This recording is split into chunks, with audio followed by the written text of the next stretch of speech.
Hello guys, welcome back to Hindi explanation of Chinese historical drama The Journey of Flower episode 22। Scene शुरू जू mountain से होता है जहां सारे सैक लीडर यूनिंग के नए सैक लीडर बनने की सेरेमनी में आए होते हैं। साओबाई शख्स से वीजी वहां आकर बताती है कि उसकी टीचर अभी एकांत पे ध्यान मग्न है, इसलिए उन्होंने अपनी जगह उसे वहां भेजा है। उसी वक्त वहां बाइजुआ और वाचिंगो भी पहुंच जाते हैं। वाचिंगो को यूनिंग का बर्ताव कुछ अलग लगता है और वो अपने टीचर से इस बारे में बात करती है। बाइजुआ कहता है शायद से उसे कल होने वाले समारोह की चिंता होगी। वाचिंगो पूछती है जब आपको पहली बार सैक लीडर बनाया गया था तो आपको कैसा लगा था। बाइजुआ कहता है वो खुश तो था, लेकिन उससे ज़्यादा उस पर प्रेशर और रिस्पॉन्सिबिलिटी थी। बाद में वाचिंगो टेम्पल फेदर देखकर सोचती है कल वो उसे उसके असली मालिक को सौंप सकेगी, लेकिन वो ये सोचकर परेशान हो जाती है कि कल इतना बड़ा समारोह है, अगर उसने कुछ गलती कर दी या कुछ गलत बोल बैठी तो उसका मजाक ज़रूर बनेगा। ऊपर से टंगबो भी उसके साथ नहीं है। तभी वहाँ टोंगफांग आके बोलता है अगर मैं यहाँ हूँगा तो काफ़ी होगा। वाचिंगो पूछती है तुम यहाँ क्या कर रहे हो। डोंगफांग बताता है मैंग ने उसे उसकी तरफ से सेरेमनी अटेंड करने के लिए भेजा है। वाचिंगो कहती है इतने सारे रस्मी रिवाजों को सोचकर ही उसे चक्कर आने लगते हैं। डोंगफांग कहता है तुम अपने टीचर से मदद मांग क्यों नहीं लेती। वो बोलती है फिर टीचर को लगेगा कि मैं बेवकूफ़ हूँ। डोंगफांग कहता है तो तुम्हें ये नहीं लगेगा कि मैं भी तुम्हें बेवकूफ़ समझूंगा। वाचिंगो कहती है नहीं तो हम दोनों तो एक जैसे ही हैं, इसलिए मैं तुमसे कुछ भी बात कर सकती हूँ।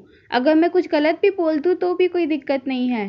डोंगफांग कहता है इससे मैं अपनी तारीफ समझता हूँ और तुम्हारी एक और बार मदद कर देता हूँ। एक डिसाइपल यूनिंग के कमरे में खाना देने आता है। यूनिंग उससे वाचिंग और डोंगफांग पे नज़र रखने को बोलता है और वो खाना कैद खाने में ले जाके एक इंसान को दे देता है। रात को वाचिंगो को एक बुरा सपना आता है और वो बहुत ज़ोर से चिल्लाने लगती है। उसके चिल्लाने से पहले बाइजुआ और फिर बाद में डोंगफांग वहाँ आ जाता है। वो दोनों रात भर जागकर उसकी रक्षा करते हैं। अगले दिन जब सेरेमनी स्टार्ट होती है तब टाई बाई के सैक लीडर फी यान को छोड़कर सब पहुंच जाते हैं। अब वाचिंगो को उनके बिना ही सेरेमनी शुरू करनी होती है। डोंगफांग उसे रिचुअल्स फॉलो करने में मदद करता है। वाचिंगो यूनिंग को complete books of six kingdom और माउंट जू स्वॉर्ड टेक्निक की बुक सौंप देती है। जैसे ही वो यूनिंग को टेम्पल फेदर देने वाली होती है तभी आसमान से सैक लीडर फेई की लाश गिरती है। सब ये देखकर चौंक जाते हैं। डोंगफांग उस लाश की जांच करता है और सबको बताता है कि बॉडी में ना तो हड्डियां हैं और ना ही मांस और ऑर्गन्स। सैक लीडर नी कहते हैं साचिनमो की हिम्मत इतनी बढ़ गई है कि अब वो सैक लीडर्स को टारगेट करने लगा है। वाचिंगो कहती है भले ही वो 7 मर्डर फैक्शन से है, लेकिन हम बिना सबूत के उन पर कोई इल्ज़ाम नहीं लगा सकते। बाइजुआ उसका सपोर्ट करता है और बोलता है सैक लीडर फेई ने फैंटेसी ड्रीम बेल मुझे दे दी थी तो उन पे ऐसा करने के लिए कोई रीज़न नहीं है। ऊपर से साचिनमो की पर्सनैलिटी के बेस पर उसे किसी को मारना होता तो वो हंगामा मचाता और पक्का करता कि पूरी दुनिया को इस बारे में पता चले। वो इस केस को इन्वेस्टिगेट करने को बोलते हैं। यूनिंग बोलता है हमें इसके बारे में भी सोचना चाहिए कि हम आज की अधूरी समारोह को कब पूरा करेंगे। सैक लीडर नहीं कहते हैं अच्छा ये होगा कि अगर तुम ऐसे हालातों में सैक लीडर ना बनो। बाद में वाचिंगो डोंगफांग से भी यूनिंग के अजीब बर्ताव के बारे में बात करती है। डोंगफांग कहता है हमें खुद को छोड़कर किसी पे भरोसा नहीं करना चाहिए। वाचिंगो कहती है ऐसा नहीं है, मैं अपने टीचर पे भरोसा करती हूँ और तुम पे भरोसा करती हूँ। डोंगफांग कहता है यह इतना बड़ा हादसा हो गया है तो मुझे अब महल जाके बताना होगा। अगर तुम्हें कोई परेशानी हो तो तुम मुझे लेटर लिख देना, मैं तुरंत आ जाऊँगा। बाद में वाचिंगो यूनिंग के पास आकर उससे पूछती है अगर उसे कोई बात सता रही है तो वो उसे बता सकता है। यूनिंग कहता है वो बिल्कुल ठीक है। तब वाचिंगो पूछती है जब टाई बाई में तुमने यूनी का पीछा किया था तो वो किस पहाड़ी से नीचे गिरा था। यूनिंग कहता है ईगल पीक पहाड़ी से। वाचिंगो पूछती है तो क्या कभी तुमने उसकी लाश ढूंढने की कोशिश नहीं की।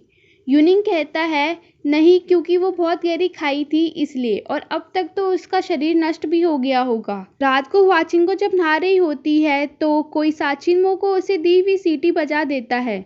जब वो नहाकर आती है तो साचिनमो वहाँ पहुँच जाता है। वाचिंगो उसे अचानक से देखकर डर जाती है और पूछती है वो वहाँ क्या कर रहा है।